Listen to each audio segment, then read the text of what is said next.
Congratulation બેન. ગુજરાતની toughest એક્ઝામમાં આજે આપ ઇન્ટરવ્યુ આપી રહ્યા છો એના માટે ખાસ આપ આપનું નામ જણાવી શકો? મારું નામ દીપાલી ભડિયા છે.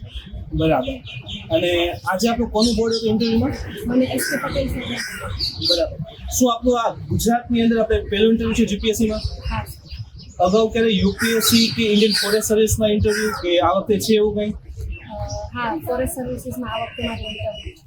તો કોંગ્રેચ્યુલેશન મેડમ કે તમે ગુજરાતની સાથે ભારતની જે ઓલ ઇન્ડિયા સર્વિસ એક્ઝામ કહેવાય છે એમાં બી ઇન્ટરવ્યુ આપી રહ્યા છો એના માટે ખાસ અને સમગ્ર ગુજરાત અને ભારતવાસીઓ તરફથી કે તમે સિલેક્શન થઈ જાય. ઓકે મેડમ, આપણને ઇન્ટરવ્યુની અંદર કઈ પ્રકારના પ્રશ્ન પૂછ્યા છે, જેમ કે એજ્યુકેશન બેકગ્રાઉન્ડ કેવું કંઈ પૂછેલું છે તમને?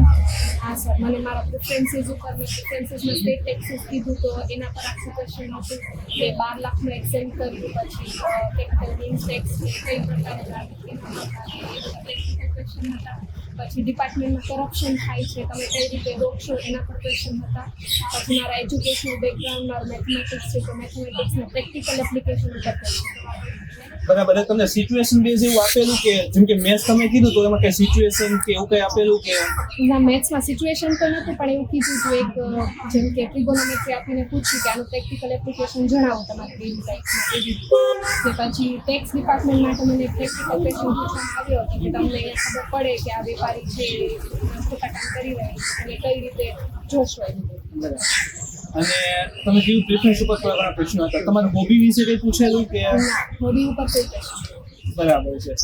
અને બીજું તમે અગાઉ જોબ કે ગવર્મેન્ટમાં કે નથી એ ટાઈપના કંઈ પ્રશ્નો આવતા નથી. બરાબર. અને તમે આ ફર્સ્ટ ટાઈમ ઇન્ટરવ્યુ આપવા ગયા તો અંદરથી આમ ગભરાટ હતી કે શું થશે તો એને કંઈ સિચ્યુએશન હેન્ડલ કરવા માટે બોર્ડ તરફથી કંઈ પ્રયાસ કરે છે કે રિલેક્સેશન આપવા માટે?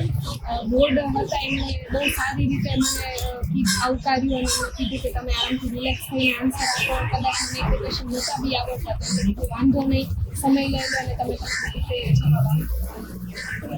અને એક બીજો પ્રશ્ન પૂછો. ઘણી વખત આપણે જોતા હોય છે કે આવા જેમ કે એક ફેમસ છે કે ઇન્ટરવ્યુ આવતા હોય છે કે પ્રેક્ટિકલ માટે કે આ રીતે ઇન્ટરવ્યુ છે તે રીતે ઇન્ટરવ્યુ છે. શું ખરેખર એવું જેમ કે ક્લાસને પ્રપોઝ કરવાનું એવું કંઈ એ ટાઈપના ઇન્ટરવ્યુ હતા? ના, એવું તો નહોતું કાંઈ.